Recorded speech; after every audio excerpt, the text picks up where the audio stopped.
Good morning, millennials. We are so excited to be live in studio with a good friend of the toast, a personal icon, and like hero of mine, Mercedes Javid. And I can't say your name without saying it the way, I know you guys aren't friends anymore, but the way Reza impersonates your mom doing it, Mercedes. It's so funny. Since I am the offspring of my mother, no one can do a better Vida than me. Please grace us with your Vida impersonation. Mercedes, why you're not wearing the red lipstick? Oh my God. Even if I'm wearing pink. Your right? face look like piece of wood. You look like the wood. Today, no. No. Not today. I have to say, we're going to get I love the glam today. You look sickening Thank today. you. Darian is here, and she did my makeup, and hi. It is Everyone everything. met her at BravoCon. Like, they were like, whoever is doing your beat, you need to stick with her. And I was like, yeah, she's based in New York City. You are looking like the best I think I've seen you look in the last 10 years. 10, really? Like, Okay. you look, I mean, I've watched 'cause, you on like, TV for... I do have, like, Facebook memories that tell me where I was 8 years ago, 6 years ago. I mean, but okay, we can go with that. No, you look so good.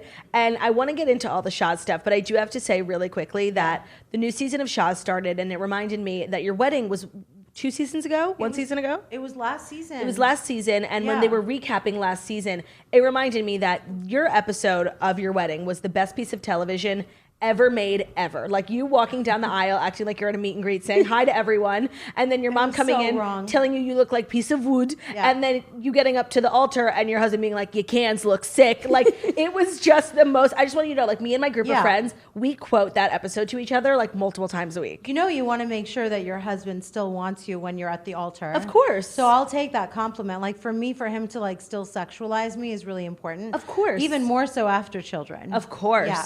So you are here now. This is your second time on the show being a mom. Because you were here a few months ago. Yes, and I'm so How was baby down to be- Shams? Okay, so I travel now with a piece of like his favorite toy. So that when I walk in, like I'm already strategizing that when I go home today to the hotel room, I'm gonna be holding his favorite toy. So smart. So that like I'm in, like he's gonna already be happy. But That's I'm actually still really, really bribing smart. at Yeah. him. Bribing children. Yeah. So do you feel this is your first season now filming with a baby? I know that production did hold for you because you had some complications towards the end of your pregnancy, right? Yeah. Oh yes. So I mean, how is yeah. filming different now? Okay, once you have a baby, nothing else matters. Like the way that you could relate to like your first boyfriend that you were obsessed with, that you didn't want to like do anything, and then when you weren't with him, you were like looking at your watch. But a baby is that on fleek and times 10 or a million because you really just want to be there for his growth. Like I only want to be a full-time mom. I don't want to be one of those mothers who's like launching 20 different things at the same time. Yeah. Yeah, because That's it's not my important thing. for you to be there. But does the show give you the Everything. flexibility to make your own schedule like that? It's kind of a dream. Well, I'm on a reality show. Yeah. Right. Like I'm doing the only thing that I know what to do, and that is living my life in front of a camera. And I'm gonna brag about this only because no one ever needs to produce a storyline for me. No one ever needs to talk me into being open. So true. And showing everything. And so when I only conduct myself that way and like I'm not really like peddling any products ever, I'm like living my actual life, then they don't need to do anything for me because they're always treating me the same way, which is like our cameras are on. So is that a dig at some of your castmates that you're not peddling any It's products? a dig at every single person that's ever done reality show TV except for me. That's actually very true. You've really never come at like with some launch party for a brand that never came to fruition. Yeah, it's not just about that because that's fine for whoever wants to do it, and we're not here to do anything but elevate other people's endeavors. 100%. I'm just saying that in terms of being able to like genuinely have the ability to share without feeling something like embarrassed or can't or wish I could but I don't know how to. You know, I mean, and I think that's my mom, right, and Tommy, and so I think that's why everyone's like so looking forward to seeing you this season because this is now the culmination of so many years of you being open about your struggle with fertility, your struggle with your relationship with your mom, the struggle between the relationship. Was I ever gonna meet someone? Right, and so now it's like it's all happening for you. And if you weren't being like you were so open for the last 5 years, and like now it's like it's a celebration. The payoff is just so great. Now I'm really excited to show the world what we're all going through when you have babies, like because it's different. Yeah, like there's a lot to cover with respect to the way that your marriage and your relationship gets better, and it also gets challenged.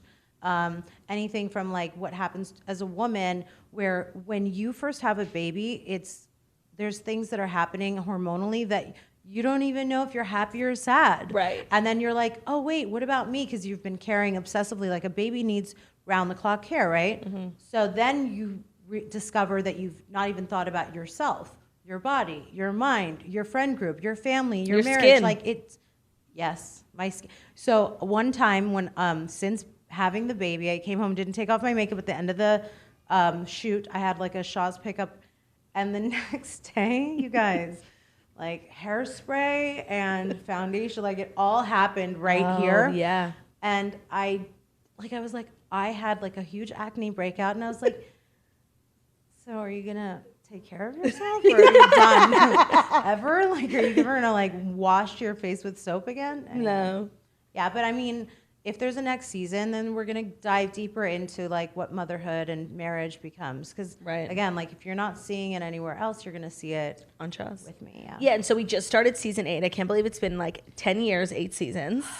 And we got off, what I was explaining to Jackie is like, you know, sometimes with these Bravo reality shows, like the castmates aren't like really best friends. So they'll be off camera and they won't be hanging out. But you guys are like a true family. True family. And so a true family. The first episode, it's not like we're dilly-dallying and then in the middle of the season the drama comes. Summer? Right. No, we go right into naked Jenga. Like you actually weren't on this episode because what were you dealing with personally with the pregnancy? Okay, so I had a bed rest so that, excuse me, sorry, I don't know what's happening right now, but it's over. It's going to be over in a second. Take your time. I don't know how to rush it. First, I had a bed rest, which literally meant that I had to lay down flat, right? Then I was like, yeah, because the doctor said I could get up, and then all of a sudden I was diagnosed with a thing that could cause a sudden stillbirth. Ooh. So you come all the way to the end of your pregnancy, and you're told we have to induce you. So the inducement was, I guess I was going to say it was a disaster, but what happened is baby was fine. And then I had a placenta creta, which basically means my placenta was super attached to the uterus. So all of a sudden, I'm 4 hours, 5 hours later in the delivery room in a state of emergency, and I got multiple blood transfusions and blood products and plasma. And then that's when you guys started to see like she's in ICU, intubated, in restraints, and so Tommy crazy. was like sobbing, crying. Oh my God. That's when he reached out to Reza. Oh, no in way. that situation. Okay, so what we had gathered. So this is great because, like, you know that, like, I was here a few months ago and during BravoCon, and I was like, I feel like I came here and I want to talk to you guys, and I can't because it hasn't aired. Right. Now, finally, here we are. But we had seen it all play out on social media because there was a lot going between you and Reza and with the video camera from Reza's front lawn. And so the people, like, we were kind of understanding what was going on, but you weren't able to tell us. But now we're here. We see that the whole season is pretty much like the culmination of you and Reza's friendship ending, right? You know, and by the way, a lot of the things that are on social are very, very skewed views. Yes. Reza put all that stuff out there. Right. You know, he shared everything. And I basically am just over here being a mom. Like, I'm not, like, I really don't think that I put anything that was out there that he did. And so for me, like, that moment that I just told you about, that Tommy was upset and he reached out to Reza, that's really the moment that our friendship took a turn, because he should have come. Yeah. That's when you're dropped a friend. Everything. Yeah. And raced to the hospital. Yeah. And it's very difficult for Tommy to justify his best friend who stood at the altar, Johnny, being there, hopped on a plane from here. Right. And was there 5 hours later. So how do you now it's like Tommy's seeing his best man and I'm saying my best bride of maid of honor. Man of honor. Yeah, man of honor. Yeah. And we're like, but you're only like 5 minutes away. So, that's when I saw like Reza on Watch What Happens Live saying demise of our friendship or something like that, I was like, well, my side is that it was like, how do you ever justify not showing up for that? And and we're going to see all that on the season? You're going to see, because what you saw on social is nothing. No, right. And so you're going to see, to me, it's also mysterious. Like, it's genuinely from the bottom of my heart, like, how did this happen? How do you get here? Like, why don't you just show up and have a conversation? Right. Why is it like an episode of like Three's Company where it's like there's a misunderstanding and like, you know, instead of just really, like for me, like the biggest question for Reza is like, where were you? Right. Yeah. Do you feel like now that you're a mom and your priorities have shifted so much, you handle like fights with your friends differently? 100%. I wish there was something in our lives that we could experience. Like you have a bat mitzvah when you're 13, you have a quinceañera when you're 6. But the way that you look at life differently with a child is you get added compassion. You have an added lens of like what love really is. Right. And really thinking about other people. So yeah, I wish that there was something in our lives that that could like change us forever earlier, so that you didn't have to have a child. You're not gonna in order to feel this level and lens of life. Yeah. Okay, we got a lot of questions about the season from Instagram. This is from Catherine Caraher. Reza spoke very highly of you on this show last week. What do you need from Reza to mend the friendship? Reza needs Tommy's forgiveness more than me. Oh, so he really? needs to. One thing that I don't think that Reza has stopped to consider is that how much he hurt him and how much he disappointed him at that time. Yeah. Do you think that that's a possibility that he could get Tommy's forgiveness? I don't know what Reza thinks. I don't know what Tommy thinks about that possibility. All I can do is hope, because think about it this way, you guys. You just had a baby, and now your husband and your best friend can't be in the same room. Right. It's a terrible Like as position if to you're be not in. stressed out enough. Because of something that is really between two completely other people. Yeah. That has really nothing to do with, But you're caught in the middle. in a very, Fucked up way. Yeah. This is from Alex Latimer. What would the present day MJ say to MJ season 1? There's been so much positive. Oh my God. There's I been love so that much question. positive change and rough journeys along the way. You make a plan, God laughs. What advice would you give to the girl season 1, day 1 of filming, knowing and being through this journey? Okay, now? who is that? This is from Alex Latimer. That's a great question. Alex, love you. Very good thinker. And yeah, first thing I would say is you should have been in therapy, like a good deep analysis. You have that mom, you have a dad that was sick the whole time that we were shooting from the beginning. Right. And so you should have hired more help, like in this department, because I never ever ran a brush through my hair. And like, what was the advice that I would give to myself? No, I mean, those are the only two things. Because like, you wouldn't be here now if you didn't make those mistakes. Yeah, I was wild, but also I was definitely in a lot of pain. Yeah, but you were also iconic, and I think it's worth mentioning. Thank you. But we also talk about it the other way sometimes on the show, like season 1 you, what she would say to now you, like how much she would love you and like She'd be so proud of herself. you. You know? Yeah, that's a good It's a nice way to flip think it. about it. Not just like, oh, the things I would do differently, but like the things I did right to get to this place. That's so sweet. See, you're going to be an amazing mom. Oh my God, that's so Thank nice. you. I'm That's literally going to a nice cry. thing to say. Yeah. From Imso Rocio, how do you play naked Jenga? Well, hopefully you don't have saggy boobs or balls. That's how I'm you dying. I guess we're out. We are out. Help me I out. for sure am. Carson Aaron, has being a mom improved your relationship with your own mother? Because we've seen the relationship. She's nervous around the baby, so that doesn't help. But she's experiencing her own beautiful thing, which warms my heart. Yeah. Yeah, it's going to help me be more compassionate. Motherhood for me has made me more compassionate. Yeah. And as an only child, you're not taught a lot. Like, everything revolves around you. Oh, true. You are so blessed with so many siblings. Yeah. That's actually You really get interesting. already like a perspective of just another human being. She just had an epiphany. Yeah.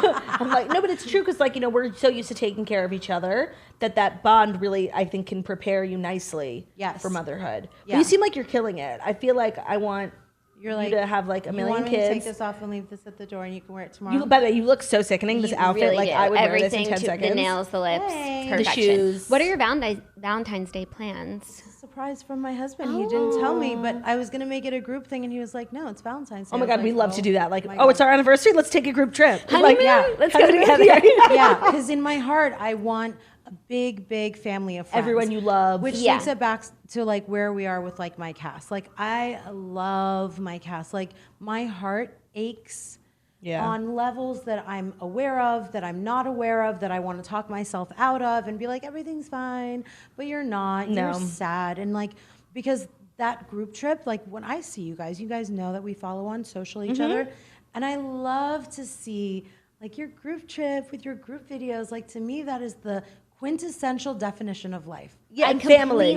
That's what totally life agree. is all about. Like in those moments when you're just like with the people that you love, having the best time. It's like that's what we're always striving for. Like you work hard so you can have those moments. Exactly. Totally. This episode's like gonna make me cry. No, like, cheers of joy. Cheers of joy. But like you really bring such a fresh perspective to everything. I love you. I've loved watching you over the years. Thank you for opening up. I feel like a lot of people really relate to your journey, and you being so open about your issues with fertility like makes people feel less alone. And I just think you're an icon and a hero, and I've absolutely loved watching you. And to another 10 years of Shahs of Sunset, okay? Amen. Yes. Thank you so much. Shahs of Sunset is on every Sunday on Bravo. Don't miss it. Make sure you DVR it. Yeah, I watched it instead of the Oscars. Like that's how good it is.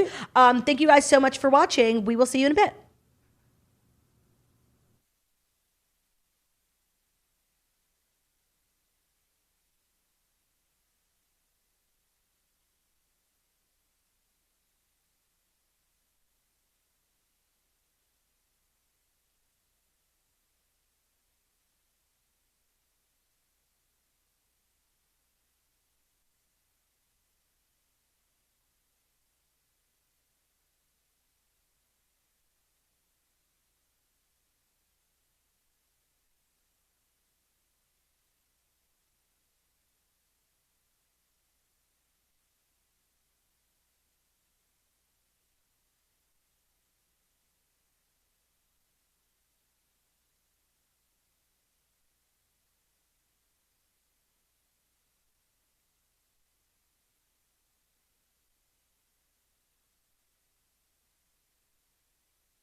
Good Good morning, millennials. Welcome back to the Morning Toast. We are sorry for our delay here. We are very excited. We ordered new couches literally 3 months ago. They decided to take 3 months and then have the nerve to deliver at 10:30 on a weekday. Like, they don't know that the Morning Toast is live. But we postponed our show about an hour. We got new couches. They're suede. They're pink. If you're listening as a podcast, hi, you're missing out. It is so lovely to be here in our couches.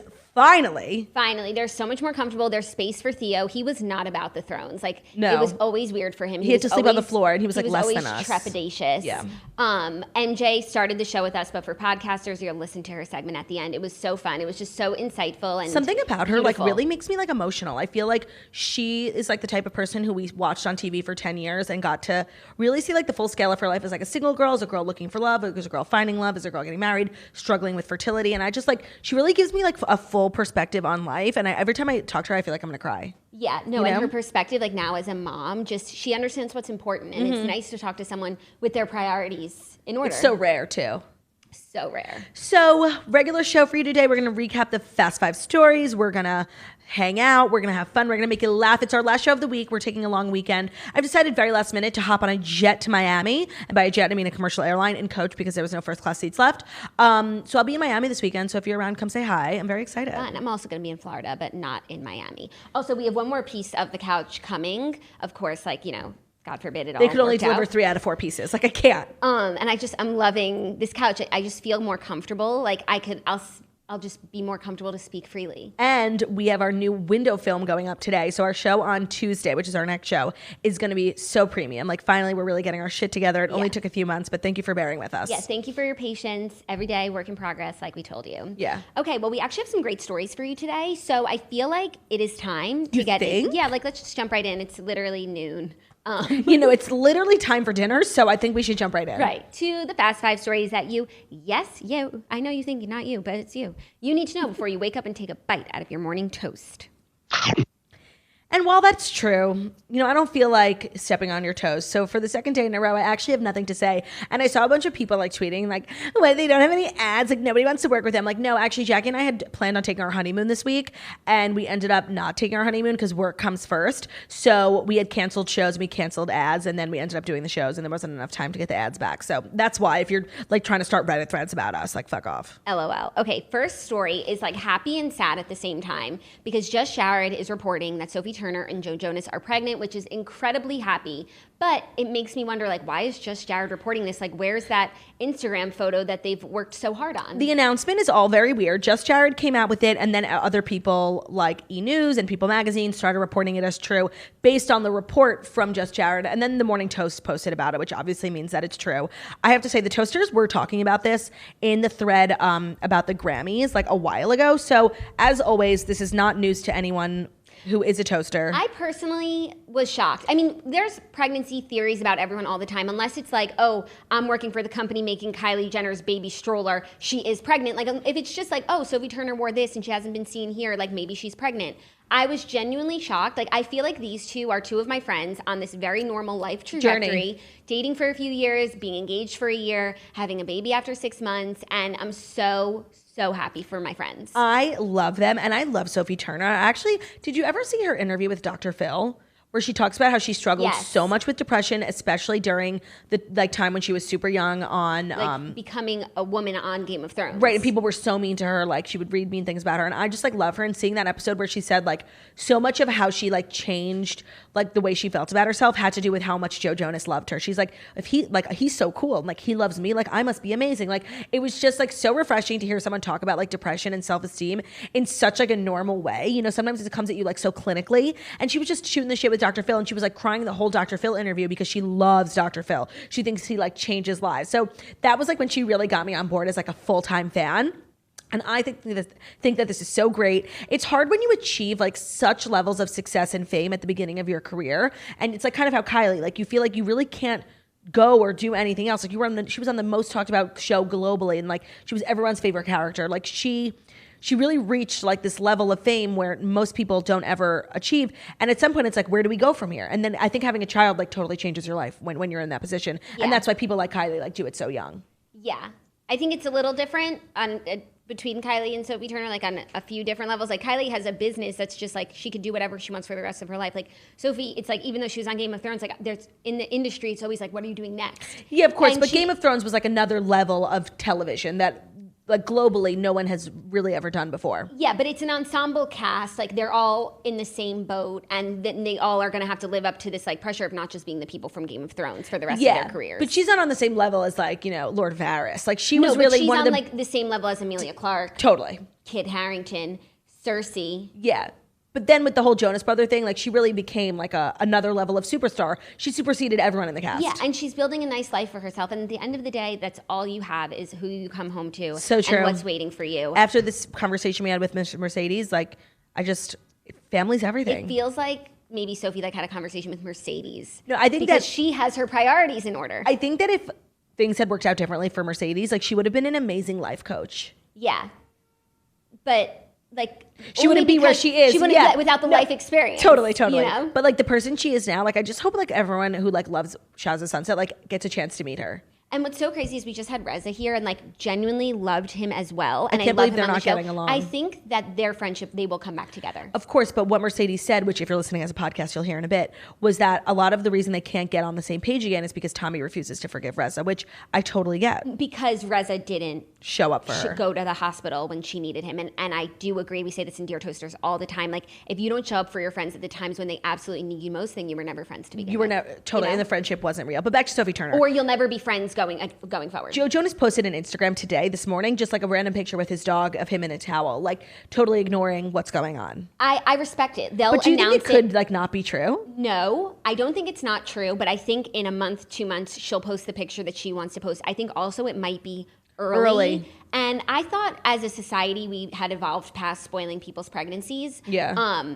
I guess not. I actually did spoil Mercedes' pregnancy. Do you remember that? Yeah, but then you deleted it. You know, I had gotten a very, very good tip from a person who said it's 100% true, someone I know personally. So I posted about it, which was kind of fucked up. And she left a comment, no, I'm not. And I deleted it immediately. And then she came out with her own pregnancy and she texted me and she was like, sorry, I had this whole thing set up with People Magazine. I'm like, no, I'm sorry. That's like so fucked up. Yeah. I shouldn't have done that. Like that's such a personal, one of like the biggest milestones in a person's life. Like let them say it on their own time, even if we all know they're pregnant, like Kylie. Right. Even though till the very end, I was like a little, I'm like 1% I'm like, she's made me not, you know? But like that, we owed her that privacy. I totally agree. And we just saw Sophie at the Grammys. Like it's obviously early yeah, because she like, looked normal. Like not give normal. Give her some privacy. And this was weird. I feel like I can't remember the last time that this has happened. To me, I consider it like the same line that journalists don't cross when they don't out people. Yeah. Like you can be like a fucked up journalist and like write evil things about people, but the line in journalism is that if someone's in the closet, like you cannot and will not out them. Or like taking pictures of people's, like paparazzi photos of people's kids and publishing them. Yeah, I also think the next level of things that journalists should stop doing is taking pictures of people at other people's funerals. Oh, I know that that's something that you feel it's really so strongly horrible. about. Those pictures of Bethany at Dennis's gravesite, I've now mentioned it twice this week on the show, are one of the most horrible things I've ever seen. Yeah, and I think also publishing information about ongoing criminal cases when the police require of course. That people don't know. That's of course. Just something that I'm going to become an advocate for. Darren is the Criss. media not ruining ongoing police investigations. I just think the media like truly needs to go away. Like they're always like we're the media. No, but we are like good media. We're the people's media. You know, we're the people's choice, even though we've never won a People's Choice Award. But I did lose a few years ago to Jacob Sartorius. I just think like the media, like they just like need to go away. Okay, we'll work on it. Okay, next story, really crazy turn of events. Jameela Jamil is now denying suffering from Munchausen syndrome. I read about this in the Toasters first. Yes, okay. There's a thread on Instagram by writer Tracy Egan Morrissey. Right, so she's not a crazy, like, she's a writer. She's in Hollywood, like a TV writer. Yeah, and she has a theory that Jameela Jamil has Munchausen syndrome. And if we're watching the Instagram highlights, they're on her Instagram, you can check them out, where she's putting together pieces of different stories that Jameela Jamil has told over the years of all these various injuries, a lot of really crazy stories of injuries, and she has come to the conclusion that Jameela Jamil has Munchausen syndrome. Now, Jameela Jamil is responding. She took to Twitter to knock down the rumors. First, I'm lying about my sexuality. Now I'm being accused of Munchausen's. diagnosis by an unhinged idiot who didn't even realize in all her, quote, research that my car accident injuries are different because they were 2 separate car accidents 13 years apart. You can keep it. She went on a lengthy point-by-point clarification of Egan's accusations, ultimately concluding, quote, not afraid of you or your dumb internet conspiracy theories, keep them coming. You just add to my relevance. I'm going to keep helping people with eating disorders and changing laws and global policies to protect kids and their mental health, and there's nothing you can do about it. Yeah, this whole thing is so weird because when I watch the stories, it's like there definitely are, like, inconsistent details about like the stories that Jameela Jamil tells. Excuse me.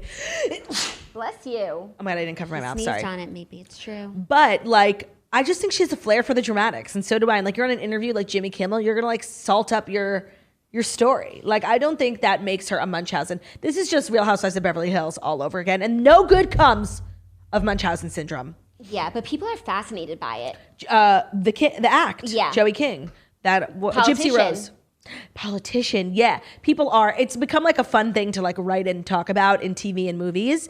And it is a real illness, but now it's being hurled more like as an accusation in like if Beverly you're an Hills. exaggerator, you have Munchausen. So I think in a lot of ways I definitely suffer from Munchausen's because I like lie and make stuff up, but it's just because like But you don't exaggerate like injuries or illnesses. No, I definitely do. I just want Honestly, you have a really low pain threshold. So maybe like an injury is more severe to you because that's how you feel it. But if it happened to someone else, it wouldn't be a big deal. Right. So I'm not lying. I just genuinely like feel things differently. Yeah. But you know that biologically redheads actually have the lowest pain threshold. Yeah. I think it like skipped you right to me. Actually, that maybe I left it in the womb. And when I was in there next, I was like, give me that shit. Because I'm always taking things that belong. Because I'm always taking things that belong to other people. Because I'm jealous of what they have. That would actually make sense because I feel like I have a really high pain tolerance. But I don't know if it's just because mentally I refuse to succumb to the pain, or is it physical? I've actually weirdly been implementing, because I was talking about this with Olivia, like pregnancy breathing into like painful scenarios. Like I had a very, very painful stomachache the other day, and I was doing this like breathing. If you focus on your breathing, you forget about the pain. And it didn't like 100% work, but it actually, there's something to that method of like focusing on your breath and not acting like pain is mental, because it's not. It's very much physical. But implementing like breathing technology that you use in pregnancy, it actually really did help me. I had a very painful stomachache, and Ben was like, "Are you okay?" Because I was literally like dramatic. No, but it worked. But actually, I did something similar because when I've been falling asleep, like if I have a headache or if I'm just like having a hard time falling asleep, I realize my jaw is so clenched, which probably contributes to my headaches. But if I open my mouth and breathe, I will fall, and I focus on that, like I will fall asleep sooner. So I've been focusing on my breathing as well. All those meditation apps are like, focus on your breathing. But it really does help, really. I think I clench my jaw when I sleep because I don't want to smell my breath. Or you're having nightmares. No, I clench my jaw because I don't want anyone to have to smell my breath. I even do it just day to day. I just clench. Do you ever have you ever experienced this? Because you obviously sleep with a man every night. I do too. Where like you'll flip over in the middle of the night and like you and Zach are technically facing each other and you could smell his breath. Maybe like once or twice, but no, if actually, yes, when that happens, I just go a little lower. So smart. It like hits your eyes. So his breath goes above my head. Yeah. And then I'm breathing into chest. No, I experience it like all the time. When they go low, you go high. Michelle Obama's finest work. I've been experiencing that like really frequently, and I literally will just like shove my hand in Ben's face and like move his head. Oh wow. Yeah. No, but honestly, it's a thing couples deal with. There needs to be some Shark Tank product. I feel like overarchingly, like I'm the breath criminal in our relationship. Oh, me and Ben are both equally guilty. So when it's him, like he gets a pass for all the breath he's put up with me, you know? Oh, yeah, by the way, we didn't even talk about how we went to Polo Bar last night and we sat next to Martha Stewart, and she complimented Margot Oshry's phone case and like grabbed her phone and was like, "Can I take a picture of this?" Margot's phone case is a heart that says "Don't fucking touch me," and Martha said she was going to send it to all of her friends on Valentine's Day. All of her guys. Like that was her Valentine. She was going to like text the picture around. Unfortunately, it was raining, so Martha was wearing pants, but I did want to see her sexy legs in real life. Yeah, she's an icon. Yeah, she was like, so she ate a burger and a piece of chocolate cake. Like, I want to be Martha Stewart when I grow up. Like, so famous, so rich. Like, go to Polo Bar in a cardigan without makeup and eat a burger with your friend and split a piece of cake. And take a picture of the Snatchler's phone. Yeah, but then she critiqued called out Margot's the snitch. etiquette. It was honestly, she was really like overbearing. Yeah, no, she spoke to us a lot. Margot was eating a chopped salad that had feta in it, and Margot was like over the feta. So she took the feta out and put it on the table right next to Margot's bowl of salad. So she didn't put it on like a little plate or anything. She put it directly on the tablecloth. And Martha like literally was like, "What is that right there? What are you doing?" Margot was like, "I didn't have a plate." And she goes, "You're gonna put it on the table?" And Margot's like, "I guess not." I don't know. It was like really fucking awkward. Margot starts eating them whole. Yeah, right. She's like, "Sorry, Martha." It was really funny. But Martha was cool. I guess you could say like we're friends with Martha now. Yeah, friends of Martha. FOM. FOM. Okay, next story. Hoda Kotb is weighing in on the drama that she started over Vanessa and Nick Lachey's alleged gift to Jessica Simpson. She is. I love Vanessa. Sorry. So Hoda was on Watch What Happens Live last night. As we all know the story now, Vanessa keeps saying we didn't posted send the gift. clip on our Instagram. She didn't send the gift and to Jessica Simpson, but Nick like kind of did. On Watch What Happens Live, Hoda admitted she didn't expect the interview to go that way. She said, "Here's the thing. When I was interviewing Jessica, she was talking about like on what great terms everyone was. She explained, like, I'm so happy for them. I have children, they have children. And she mentioned something I thought about a gift. So I was like, oh, so everybody's happy. Right. So when they came, I was like, isn't that cool? Everybody's friends. And then that wasn't the way it was received. In fact, she didn't understand what was going on and she was actually confused. Vanessa Lachey like really should have let it go. She should have, but it's become clear that it was a game of telephone, and the miscommunication was that there was no gift. I don't think Jessica told Hoda there was a gift. Like, Hoda thought there was a gift, but Vanessa should have just let it go because, oh, you got credit for sending a gift. How lovely and sweet of you. I'm just going to take that win. Yeah. I think that the whole scenario is so iconic. Like I'm living for this celebrity miscommunication, and like the pajama Hoda Kotb like caught in the middle. Like she was really just trying to like mend more fences and ended up like breaking those fences down. Right. That would be like if we had said something to MJ like about Reza that made things worse. By the way, I was really struggling because like when I was talking to Reza, I was like, yeah, fuck MJ, and then I was talking to MJ, I'm like, yeah, fuck Reza, but like I really like them both so much, and I plan on being the Candy Crowley, like the mediator between them. And I think it just goes to show you that like. Well, I do think Reza should have shown up to the hospital, but if he were here, he probably would have a reason as to why he didn't. And I would have believed him. Oh, yes, thank you for explaining. Yeah. Very true. There's two sides to every story, and like it's not always just so cut and dry. Jackie, once again, I stand firmly in the middle. Right where we're happy to be. Okay. Anyways, this drama has been funny fodder, and I'm just glad it's like more press for Jessica Simpson's book, which is number one New York Times bestseller. But you had to believe that it would be. I mean, I knew she was going to be bestseller, and I knew she was probably going to be number one national across all categories. And I feel she would have been number one regardless, but the fact that the book is a masterpiece, has so much juice in it, and that it's a news story every single day, like I think she must have sold 100,000 copies. Yeah, no, there are definitely, it makes it better that the book is really good. And even if it was written like a piece of shit, it would have been a New York Times bestseller. But there are plenty of New York Times number one national bestsellers that are pieces of shit. Yes. But they're like celebrity memoirs, so you buy them. And only of course. To find out they're a piece of shit. You know, and you buy it to support because you're a fan. Yes. But like I bought books of people that I really like and support and never read them just because I like them and I want to support them. Yeah, and I bought books of people I like and support and I read them and I didn't think they were good. Pieces of shit, yeah. Okay. I just have to say these new couches are so comfortable, and I think THEO is so much like more at home here. Agreed. We're getting our THEO camera set up. It'll be up by Tuesday's show. So I just think like we are really like changing THEO's life. Yeah, but like the lives of so many people. I love these couches. I want them in my house. They're actually so fucking cute. The stream was like popping off when we went live, obviously. Because they'd never seen couches so sickening in their lives. But everyone was complaining, and I just want to say, like, I fucking love them. They don't like our couches? I don't know what they were saying. I don't want to put words in anyone's mouth, but there was a lot of like... Oh my God, I can't. There was a lot of backlash. What was the backlash? I don't know. What could they possibly have said? I don't know, that they like the chairs better. Like, we can't win. God. Everybody fucking hated those chairs. Yo, I literally am taking those chairs to the fucking incinerator, like, tomorrow. I hate those fucking chairs. We are going to keep two because they're, like, you know, iconic relics. But when we first got them, we thought we were, like, so sickening. Like, yes, Persian vibes. But now, like, I literally want to throw them out this window. Also, speaking of Jessica Simpson's book and the power of the toasters, we were just talking about how on Amazon right now, they're, like, recommending as a bundle the... Husband's Secret, the first Redheads Book Club book, Jessica Simpson's book, and the second Redheads Book Club book, Red, White, and Royal Blue. So I just think that speaks to the power of the toasters. That's like so crazy. Sickening. By the way, I am reading such a good book right now that the toasters recommended I read called Where the Crawdads Sing. And at first I was like, this is just not my kind of book, but it is so gripping and so good that if you're looking for an actually good book, I recommend. I love a gripping book. I really do. Gripping stuff. Yeah. Some books aren't gripping, and that's fine too. Did we finish the stories? I don't always want to be gripped. No. Oh. We have 2 more. I feel like we've been sitting here for like 3 hours. We have been because we were waiting for the couches, waiting for this. What a busy morning. Busy. Busy Okay, Phillips. next story, a little bit more drama. Rose McGowan slams Natalie Portman's, quote, deeply offensive Oscars outfit, and Natalie Portman is responding to the slamming. I have to say, I'm like living for this. I know it's terrible. Women should be supporting other women, but this was hilarious. Yeah, she just said something that I think a lot of people were thinking, and only she could say.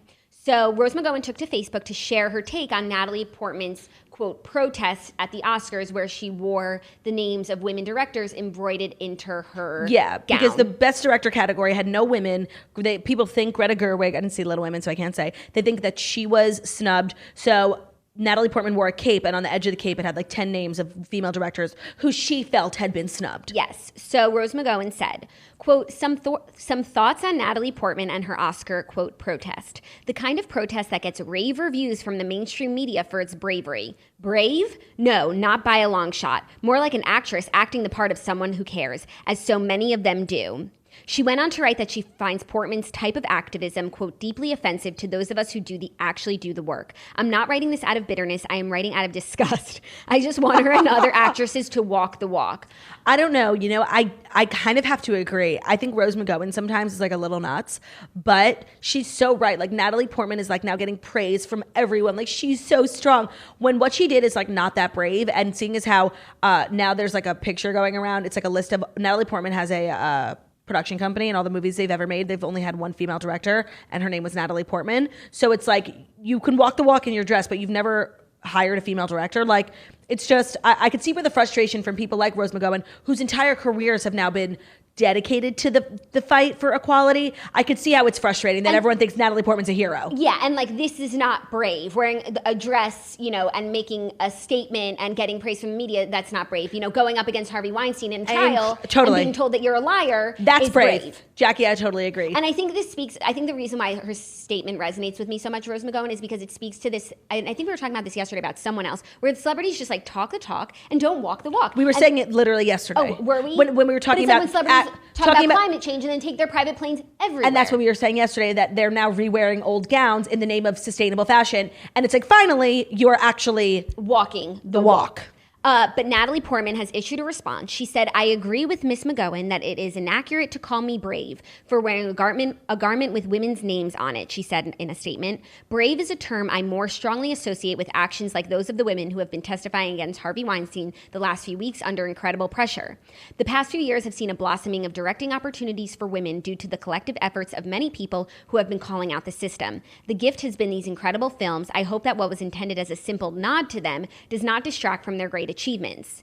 It is true I've only made a few films with women. In my long career, I've only gotten the chance to work with female directors a few times. I've made short commercials, music videos, and features with 6 female directors. Short and commercials myself. don't count. Music videos, really? I can't. No, also to me, why this whole Natalie Portman thing. She said, unfortunately, the unmade films I have tried to make are a ghost history. So she's saying, she tried to make films with women and they didn't get made. To me, I feel like this Natalie Portman thing was so insincere. One, because it just felt random. I don't feel like she's been super vocal and an activist for change for women. 2, she was at one point the star of every award show, and to me it's like she was rolling through these award shows somewhat irrelevant, and to me it also seems like a grasp for attention, which is that's not what activism's for. Mm-hmm. To make you now be in every magazine because your dress had some names on it. I hate to tear women down when they're trying to help, but to me this didn't seem like it was really genuine. Maybe it was. What do I know? It's here in this situation, the problem, the real culprit is the media, because Rose McGowan's upset that the people are calling her brave when Natalie Portman was kind of just trying to do a nice thing if you want to just take it on its face. Yeah. But the problem is that all of the praise that she gets for doing something so simple, small, and they never give praise or attention like that to people like Rose McGowan who are constantly doing way braver shit. Yes. So once again, the media is the problem. I know here. I pronounced McGowan wrong. I just how do you say it? I think it's McGowan. Oh, I thought it was Rose McGowan. But it's McGowan. how I still say Lori Loughlin. Yeah, because it is. Because that's what it looks like to me. Yeah, or My Kenna. Or when I say Leanne Moriarty, You have such a hard time pronouncing that author's name. Well, when I see someone's name and I'm not sure how to pronounce it, I do it phonetically. Yeah, no, and you're like emphasizing too much on every letter. It's not Leanne Moriarty, it's Leanne Moriarty. Yeah, no, I keep saying Leanne Moriarty. Yeah, you but do. It's Leanne Moriarty. Moriarty. Yeah, so I apologize, but that's just my cross to bear in life. Yeah. Okay, fifth and final story, something that I'm like jazzed about, sort of, because we always talk about, not always, probably once, about how, you know, the new popular vegetable that's just like the sexiest vegetable and the stock's going to go up. And if you're a commodities trader, like this is the story I for wait you. every year with bated breath to see what the vegetable of the year is going to be because I'm the number one vegetable fan. I'm just always curious. Like, it just comes out of nowhere. Like, it was recently cauliflower, and then everything had cauliflower in it. If you bought stock in cauliflower, like, you're probably so... Do vegetables have stocks? Commodities trading. You can buy stocks in commodities. Exciting. Yeah, it's not like the Wall Street. I wonder if you can use Robinhood. This is not an ad. Anyway, so it's been kale, it's been Brussels sprouts, it's been cauliflower, and we finally have our next victim, you guys. What do you think it is? I mean, it's so hard because I've literally never eaten a vegetable in my entire life except a cucumber, like one time in 1997, and it was an accident. So I don't really go to restaurants and order vegetables, but I feel like broccolini. Broccolini. Nope. It is... Sorry, Thea. Mushrooms. Oh, I feel that, even though I feel like they had a moment like years ago. They're fabulous. I can't believe I didn't think of it sooner. Move over, kale. There's a new celebrity in the produce aisle. I'm dead. Mushrooms. CNN Business with the jokes. Some nerd who's like 75 years old wrote that. People are scooping up mushrooms so quickly that producers are scrambling to keep pace with burgeoning demand. Well, we haven't run out as yet, but we're definitely trying to keep up. The horror. Mushrooms running out. What will we do? It's very tragic. No, it's not. Said Gail Ferranto, who helps run her family's third-generation business, Bella Mushroom Farms, in Chester County, Pennsylvania. Do you think it's in Winchesterton Fieldville, or is it? Maybe a little west. Maybe a little south, yeah. Chester County, about a 2-hour drive southwest from New York City, Winchesterton Fieldville is the epicenter of mushroom production in the United States. Wow. We call it the mushroom mecca, said Ferranto. The area accounts for more than 60% of all domestic mushroom production, coming from more than 50 local family-owned farms. This is quite interessant. Yeah. I feel like we could get a documentary about Bella Mushroom Farms. Yeah, Netflix is all over it already. I'm here for this. I love mushrooms. They're so tasty. A good portobello burger. No, I'm not really into mushrooms, except the kind that make you get fucked up. Oh, yeah, that's why they're going up in stock. Yeah, that's actually true. Balls. Everybody watched Goop episode 1 where they tried psychedelic mushrooms, and now they're like, I want to try mushrooms. So they're going to their local grocery store, eating mushrooms in the aisle and pretending that they're all hallucinogenic. Have you ever done a hallucinogenic? No. Me neither. It's not my thing. No, I'm good. And I wish I was cool enough to go to Jamaica or wherever they went in Goop and try hallucinogenics. And honestly, that episode, I think it was supposed to make everyone want to try it, but I was immediately turned off to it. They were crying, they didn't know why. They were all these shaman were holding them. I would be like, get the fuck off me. It did not seem like anything I would be remotely interested in. I just feel like if there was ever a time that I was going to do that, the time has passed. Yeah, no, I'm old now. The door is closed. Yeah.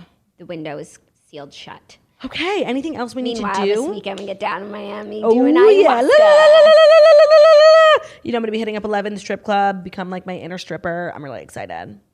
Anyways, no, those are the Fast 5 stories. I feel like they were deeply profound. Hi, Theodora Fachemina. Oh, he was so good.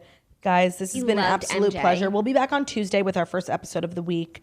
We will have our couches better situated. We are going to have our new window film. We got our new camera set up. So it's all very exciting. If you're listening as a podcast, hi, why don't you join us on YouTube one day? If you're listening as a podcast, sorry for the sirens in what you already heard and what you're about to hear in MJ segment. Yeah, the MJ segment with sirens were so bad. Oh my God. That's the one issue in our studio we have to still figure out. That we can't, honestly. I know.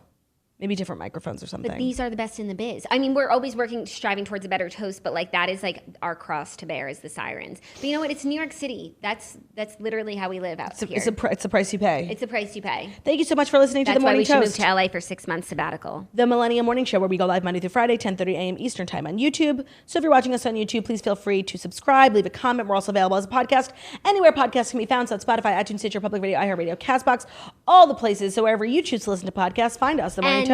Though we are gone Friday and Monday, we will have new Patreon episodes up for you so that you do not miss your daily dose of Morning Toast. That is patreon.com/themorningtoast. We have some great podcast episodes coming. I might do a little anniversary something with Mamersons. My anniversary's on Monday. How crazy is that? It's been a whole year since I got wasted and sang Country Strong, and I thought I was doing a good job, and then I watched a video and I actually sang like a piece of shit. It was beautiful. It's been a whole year since I've had a concussion on my wedding night.